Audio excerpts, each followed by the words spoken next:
Hi everyone, and Happy New Year to you all from us at Shambles to Shambhala here. We were going to do this recording out in the landscape of our beautiful Leo, but it's been pouring with rain all day. And one of the reasons for doing that is this very important opposition that's occurring right now with Mars in the very last or very first degrees of Leo going retrograde, going back into Cancer. And so it's coming to a precise opposition with Pluto in Aquarius. So the two are the opposite signs.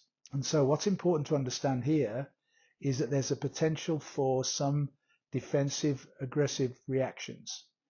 And it's in the 38th gene key, which is the gene key of the spiritual warrior. So it's very important for us over the month of January, because this is going to stay in this opposition for some time, is to try to make sure we don't get involved in any conflict that isn't of any real consequence. So really try and be detached from the drama and hold our own space, unless it's something that's really, really important. Because this is the energy of the transformation of Pluto, which is playing a major role this month, which I'll come back to, while Mars is like this egoic leader, the special person who is wanting to be in charge of everything. And this is the transition that we're now going through on the planet. So just pay attention to what's happening over the next little while to see how this plays out. We are also in the period of the Epiphany. And the Epiphany, although it takes place on January the 6th, is extended over the period the 3rd to the 9th of January. The Epiphany is when the three wise men show up to honor baby Jesus being born in Bethlehem. But they have a very specific function. They are coming to support the birthing of Christ consciousness on the planet through baby Jesus. So they are there to anchor these energies in.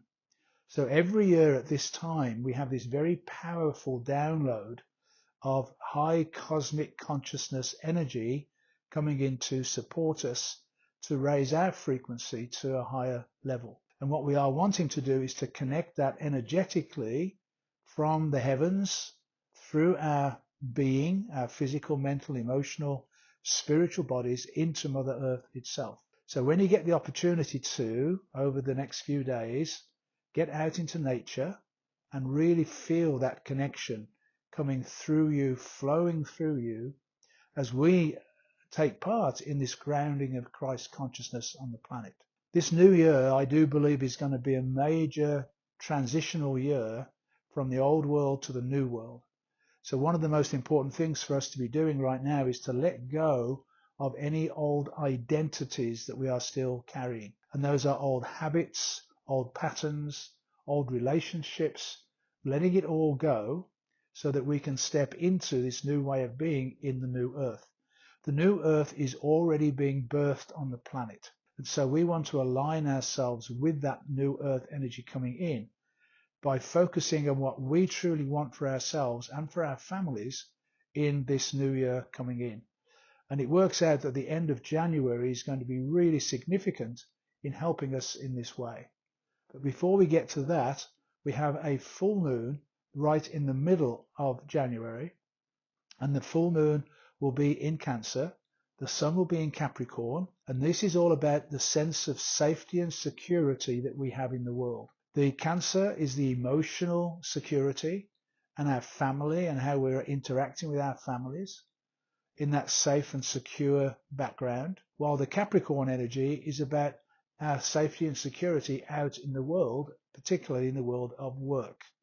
And they can appear to be in conflict, in opposition, as we've just talked about with the Mars-Pluto opposition. What we do want to do is find a way to integrate our practical day-to-day life with our emotional sense of safety and security through that spiritual connection and that connection to nature. So now let me fast forward to the time of this month, which I think is going to be the guide for the whole year. And that takes place when the sun moves out of Capricorn into Aquarius, and on January the 21st, the sun moves into the 41st gene key. The 41st gene key is the gene key which is the start codon.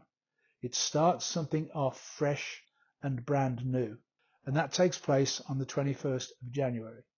But then even more significant, on the 30th of January is when Pluto is finally going to leave the 60th gene key, line 6, and move into that 41st gene key as well.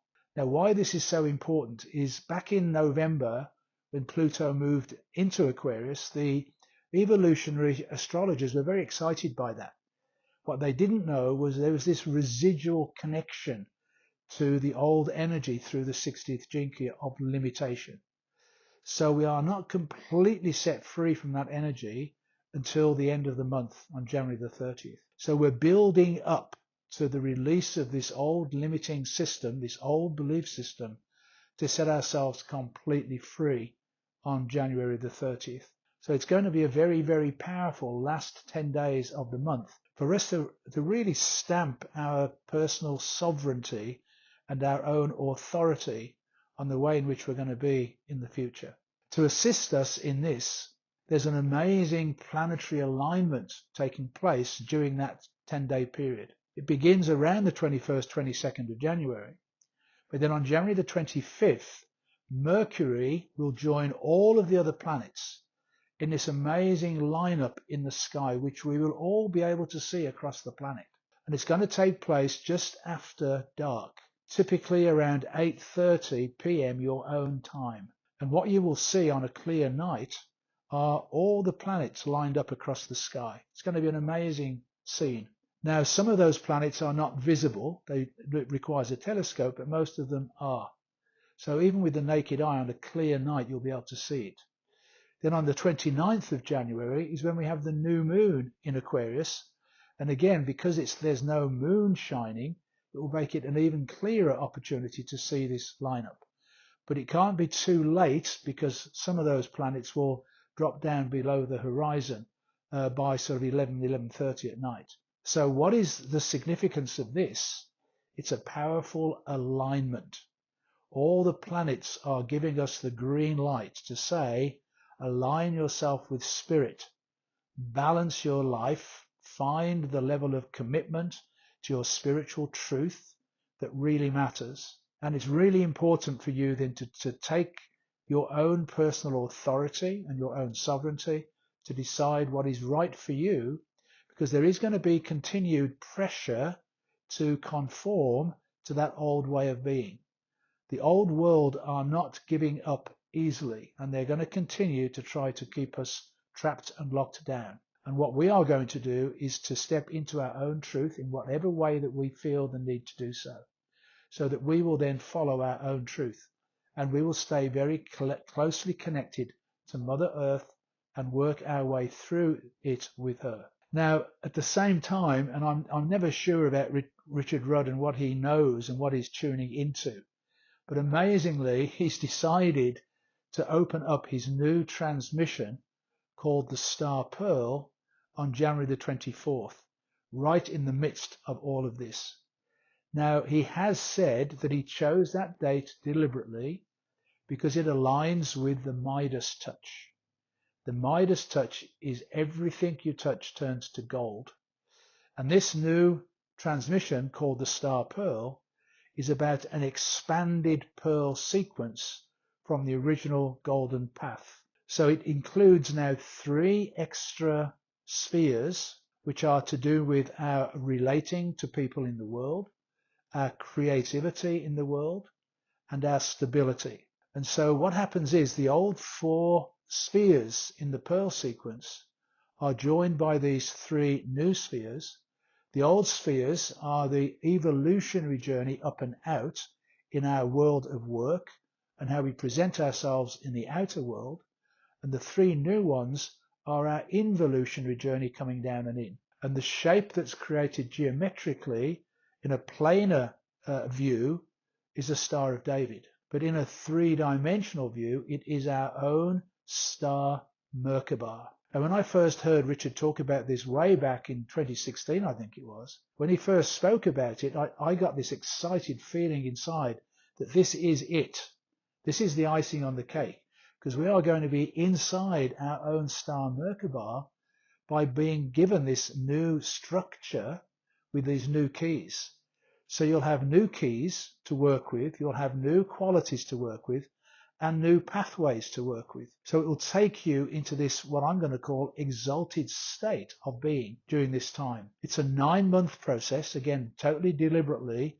It's a gestation period, because Richard is now talking about the future human and how we are stepping into our metamorphosis of becoming more light and shining our own inner light brightly from the inside out. And this is the structure and the tools that will provide us with the opportunity to step into the new human being in a safe and secure way. Also, what Richard has been talking about recently is the experience he had in 1996, a 3-day ecstatic, highly awakened state of awareness. Just recently, he's been talking about the fact that this is or was a glimpse for him into what is going to be made available to us now. And so I'm just feeling this connection that he's talking about into the star pearl from that glimpse that he had back in 96 is what we can now work with to raise our frequency to the highest that we can. So I'm really excited about it, and I will be doing it, and I will be incorporating it into my future sessions once I've done the program myself. But I'm very bullish about it, and I feel very strongly that this is literally the icing on the cake to take us into this next level of human evolution. I am really, really positive about this year. We are going to see further revelations of things that have been out of alignment with life on planet Earth. And it's really important for us to not go down that rabbit hole and get lost and not getting angry and really distorted by what we're going to learn about certain situations and certain people. This has to happen. There has to be the chaos before the new structure can form. So really important for you to hold to your inner truth, your inner guidance, and know this is all divinely guided and it's going to work out really well. So hold to that knowing as you navigate your way through this next few months, making sure you do spend time out in nature. As you know, Zira and I had a very special experience back in London in November. And what we were clearly shown that the most important thing that we can do in our lives now is to be in this harmonic, reciprocal dance with Mother Earth, with nature itself. And when you walk the earth, making a deliberate, intentional, conscious connection with the earth itself, so that you can awaken and you can evolve, and Mother Earth will awaken alongside you to help you and guide you through this awakening process. And when you do, magnificent things start to happen. And we've now had these 2 wonderful sunrise moments, New Year's Day and back on November the 28th, where the earth and the cosmos were showing us clearly that we are right on track. And the more that we enjoy these sacred moments and recognize that Mother Earth is with us, that Father Sky is with us, and our job is to create heaven on earth. And that is why we're here, to be part of this transition time as the earth itself shifts into a new earth body. So I hope you have a fantastic year, and this is going to be a very powerful month to start it off. And I hope you will therefore benefit from this from Shambles to Shambhala. Many blessings and much love to you all.